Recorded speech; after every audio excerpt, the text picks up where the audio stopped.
Okay everyone, welcome. I am going to be doing a tutorial just on how to get a hammer created using Maya, and these are going to use some techniques that we haven't talked before.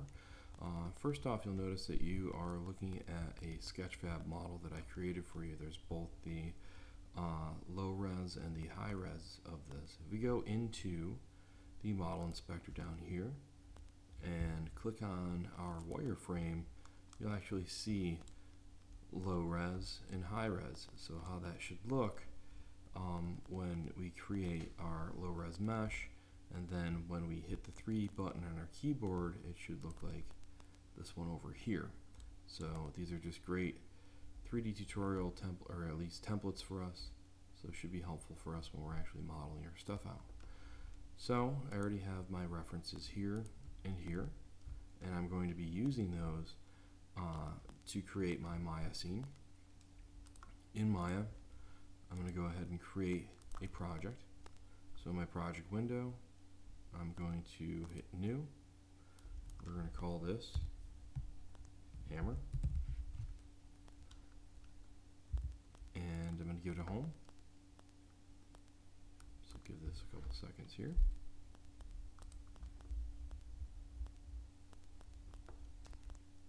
Again, I apologize if the sound's a bit strange. I'm still working not in my office, so if you hear a hum or the audio is just not the quality that we're used to, it's because of that. There we go. Alright, I'm going to be going into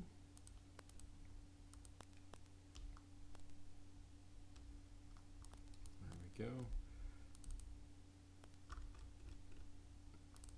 Demos, and I'll add that just inside of here. So I'll hit select under my Maya demos. Now if this is your base folder, so let's say that you have a zip, or not a zip drive, a flash drive, and you are creating all of your projects inside of there. Let's say that it's intro to animation is the folder that you have in your flash drive. Inside of that folder is where all of your projects will exist. So if we leave this as the name and we hit accept, then we should be able to go into that for Maya demos for me, and then there should be a hammer, and there's all of the stuff that was created for it. So that is pretty helpful. It's allowing me to add the things that I need to be able to work for that. So remember, when we do these things, we need to make sure that we have our source images loaded already. And to do that, I have my images that I downloaded, they're right here. If I drag that to here, there we go, and that's what I need to load up. So remember to do that. If I go into create image plane,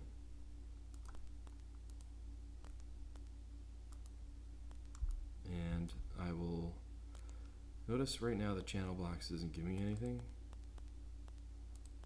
Okay, now it looks normal. Sometimes you just have to click on this to reload the stuff. Now I can see my translates. I can also see my attributes, and right underneath the image name, I'm going to click on that, and I'll load the top. I'm going to do this again, create free image plane. Over here, I'm going to load the side. So I'll use the side as my control. Sorry if that's blowing everyone's ears out. It just did for me too. Let's see. I'm going to go into my top view, and I'm going to go into my channel box. I need to rotate on the X -90. Okay. Let's go back in perspective, and I'm going to scale this down. And what I'm trying to do is just align this so this lines up, and it looks like, do something like that. That's pretty close. So I'm going to move this down. I'm going to move this over. That way, I'm going to go into the top view. When I'm working with this, I'm not going to be clicking on it, and I won't have this in the way of my image planes or anything like that. So I'm going to create a layer. Remember, we've been doing this before. Call that ref, hit save. Okay, let's lock that down. Now that I have this locked down, I can start to work. So the first thing I need to do is look at some base shapes here. I know this looks like a cylinder here. And let's pull up the image again, or the Sketchfab. And go back into wireframe to look at this. Okay, you can see this looks like a cube right here. That's how we're going to start this model. And then this is a cylinder, pretty basic. So this is how we'll do this thing. It's actually not a complex model. There's only a couple other techniques. And that was a cat toy that went across the room. Okay, so this model needs a cube. To do this, I'm going to go into Create, Polygon Primitives, Cube. But this time I want to make sure that I have width divisions set to 3. Height division set to 3, and depth. So hit apply, close, I'm going to pull that up. Kind of gives me a Rubik's Cube. Now I'm going to go into my front view. I'm going to move this down, scale it up a little bit. Okay. There's the first part. Now, I'm going to go in the top view, and you can see that there's a separation in here. So if we look at this, there's one extrusion, and then all of a sudden it splits. So let's start to do this. I'm going to go into perspective now, and I'm going to select these.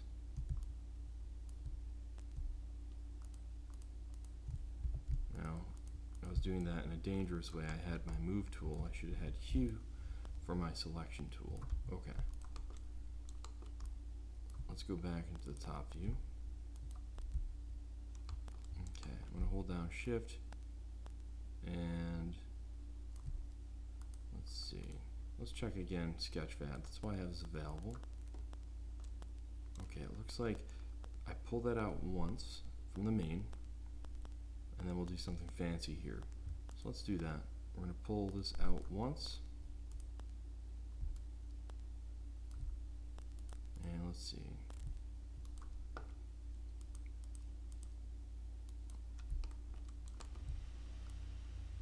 Okay, we'll do that. And I'm going to grab these as vertices, rotate them, turn on my X-ray. I'm going to scale this down, rotate, scale. Alright, I'm going to scale that back up a little bit. Pretty good. I'm not going to be super crazy if your vertice looks like that compared to mine. Realize that we're looking at the silhouette, we're looking at the majority of this is one single object. You're going to see right here that something weird happened. If I go up to the top view, this accidentally scaled inwards on me. So I can fix that by holding down or go to my scale tool and dragging this out. So now it's closer to where it was supposed to be. And now you see that this one's actually thinner. So I'm just going to select these vertices and drag that in. Okay, now that is looking pretty good. I'm going to actually work on the front a little bit here, and I'm going to select the faces of this piece.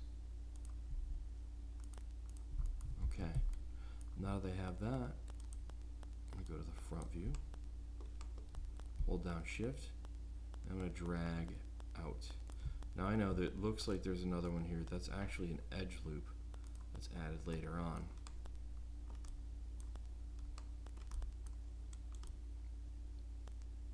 So we don't need to add that right away. If we want, we can. If we want to do that, we just scale this down a little bit. and now hold down Shift and drag out.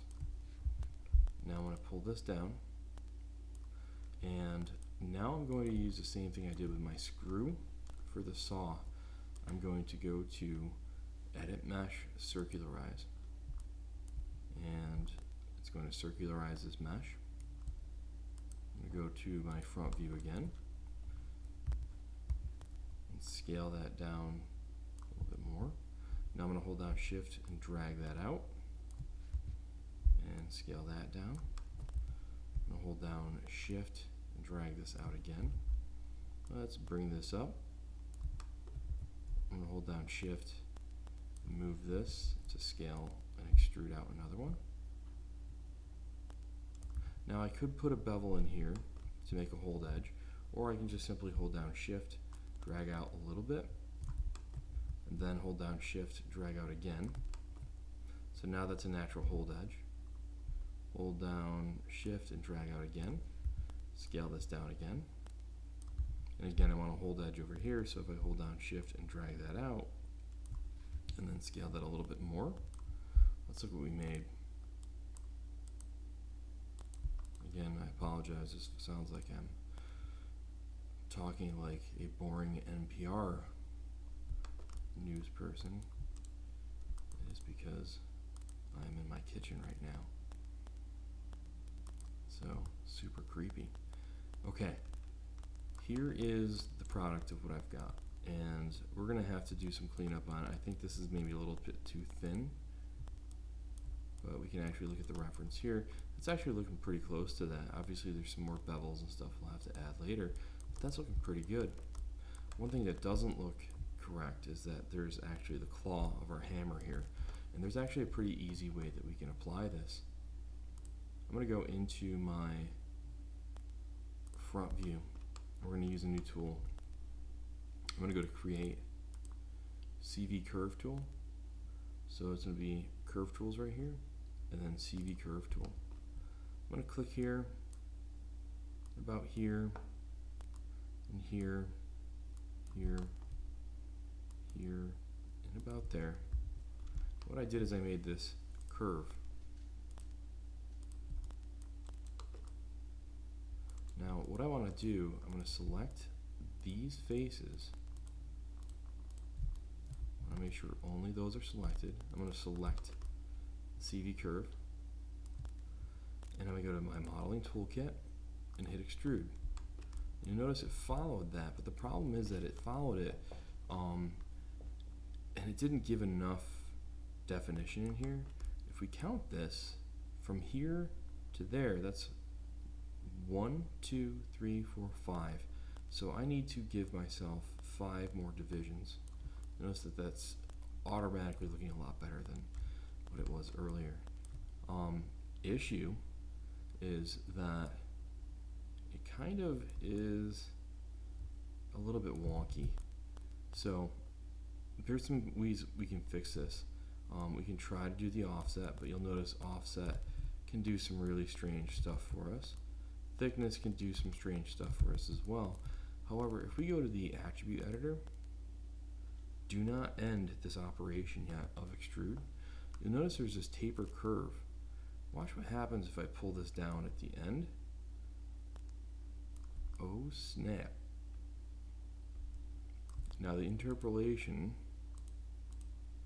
sometimes can make a difference.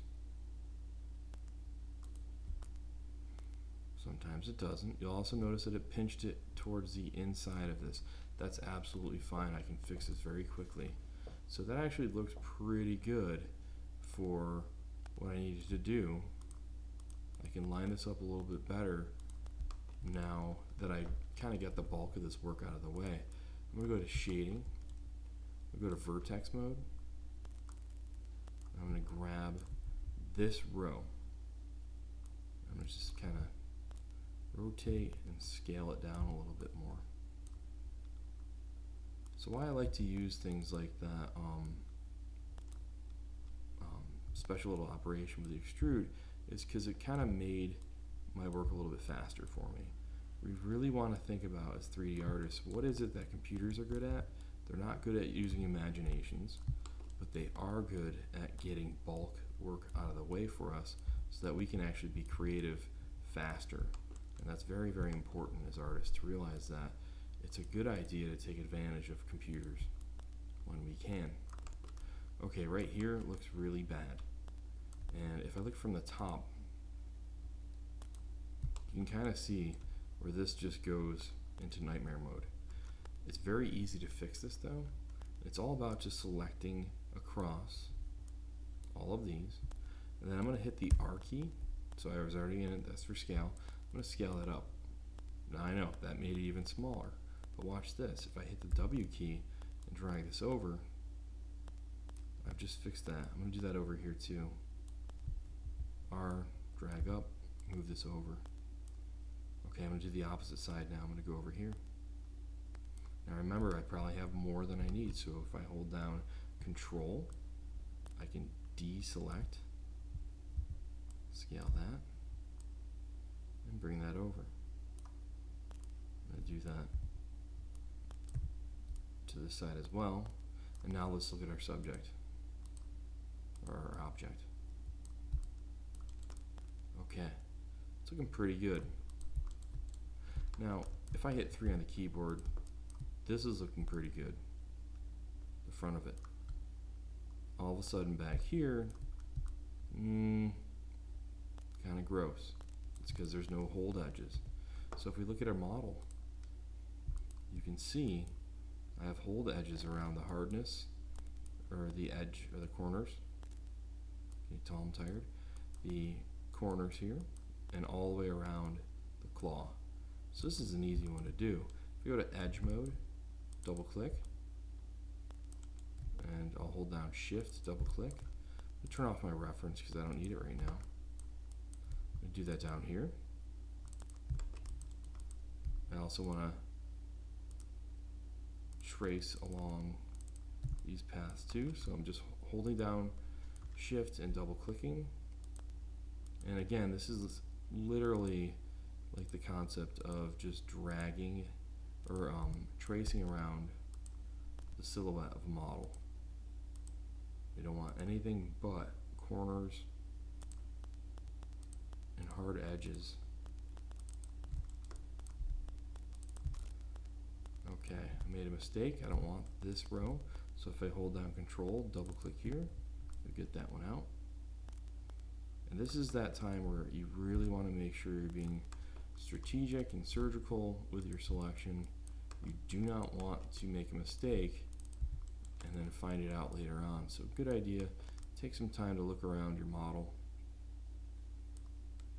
I need these as well, because those are corners. And what we should have, something like this. Now, I don't want hold edges in the front of this, so I'm actually going to hold down Control and deselect this front piece. So it should just start somewhere around here. I think in the reference for Sketchfab, they go a little bit deeper on that, but we don't need to do that.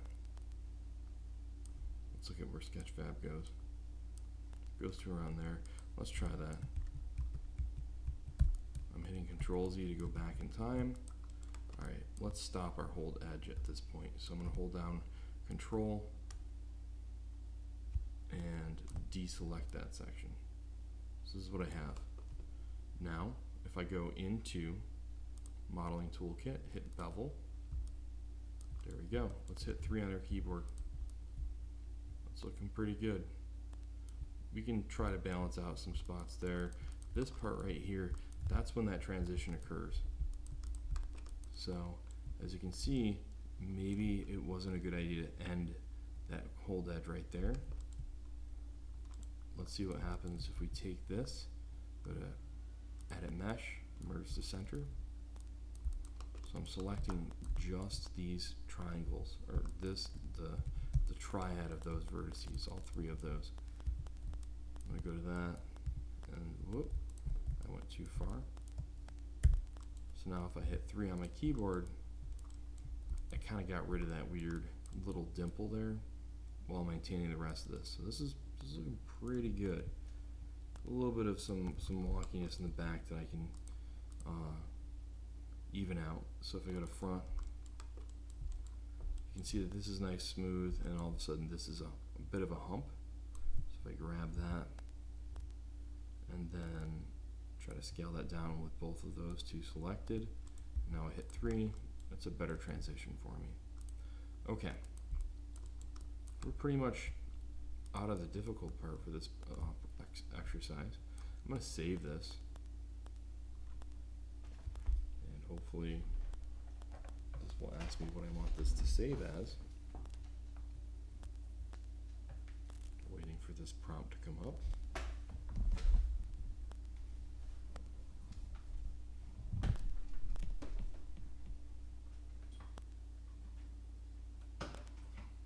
There it goes. And I'm just plugging in my battery right now because I'm about to lose power.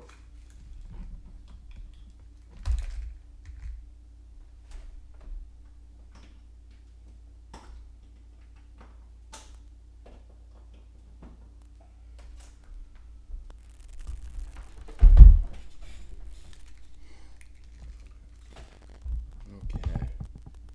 And all sorts of fun sound effects in the background. Okay. I'm going to call this hammer. Got my name in there. Hit save. Alright, let's get this thing wrapped up. I need to bring back my reference. So channel box and layer editor, click that, bring this back up. And if we look at the reference from Sketchfab, we can tell it's a cylinder.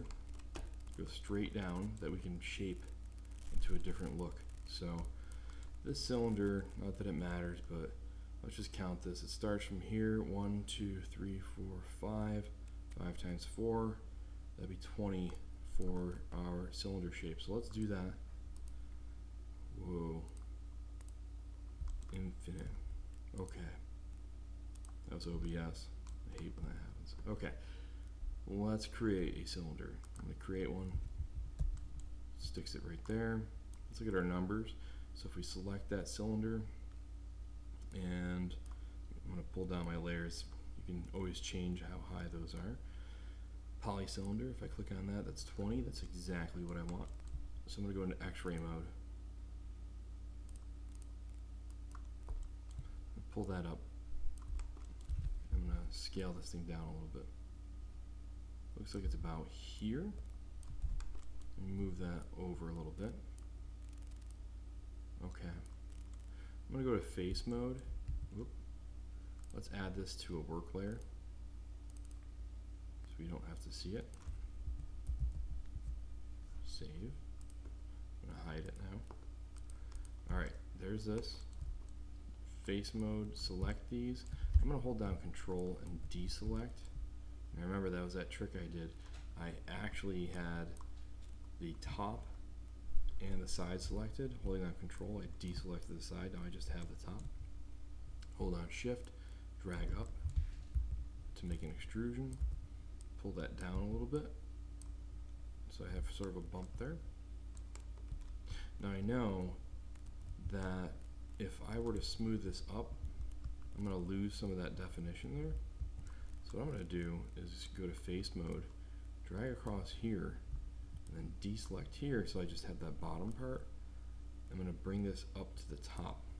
It seems strange, but this is actually what's going to give me my hold edge, because now if I hold down Shift and drag down, I now actually have a hold edge up there and then a new set of polygons here.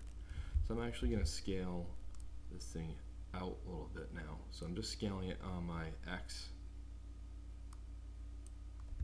and I'm going to line that up with about here. Holding down Shift, I'm going to drag that. I'm also going to turn off my grid because I'm starting to freak out not being able to see where the polygons are for my reference. So I'm going to turn off grid. Go to face mode again. Again, I dragged across here. Now I'm going to hold down Control and deselect. And now I'm going to scale this down again. Move that up. And we'll hold down Shift, drag down again. Scale that down. Hold down Shift, drag that down. Here's another case for hold edges. So I'm going to hold down Shift and drag down one time. And then I'm I'm going to hold down shift and drag down, but now I'm going to scale up. So what this is doing is going to give me a extrusion outwards. So it's kind of like that rubber dip on the metal or wood of a hammer, like a shock absorber for when you're hammering. Hold down shift or grip. That's really what it is. Alright, I made another hold edge around this corner just by pulling down a little bit more. I'm going to do another extrusion here. And then all the way down to here is one long polygon. So if I hold down shift and drag, bring this all the way down, and I see some hold edges. So I'm going to make sure I'm out to here. Hold down shift, drag, hold down shift, and then drag for scale. Alright, let's look at what the heck we did. So I have this thing, and then I have this thing. Let's turn off ghost mode, or X-ray. Turn off reference. Hit 3 on our keyboard. It's looking pretty good. And then this thing is looking pretty good. Let's look at what our reference did for the top, just to make sure that we're not making anything up. Looks like there's a little bit of a scale on our top piece. So I'm just going to scale this on my Z a little bit like that. There. Not a lot, just a little bit. Alright, and now let's just go a little bit close to here.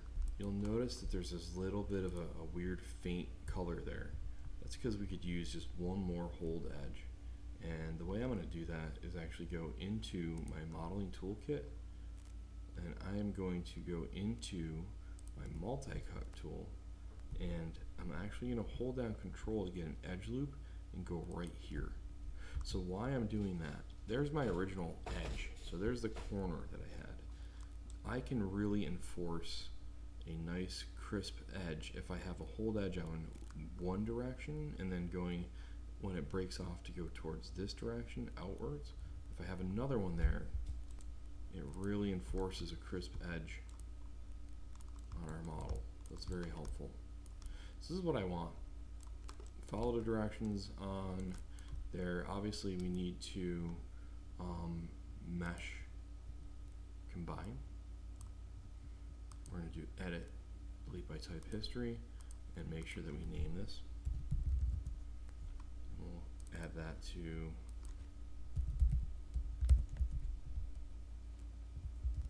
hammer layer.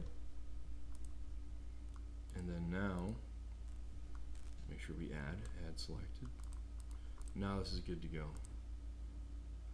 So that is how we build our hammer.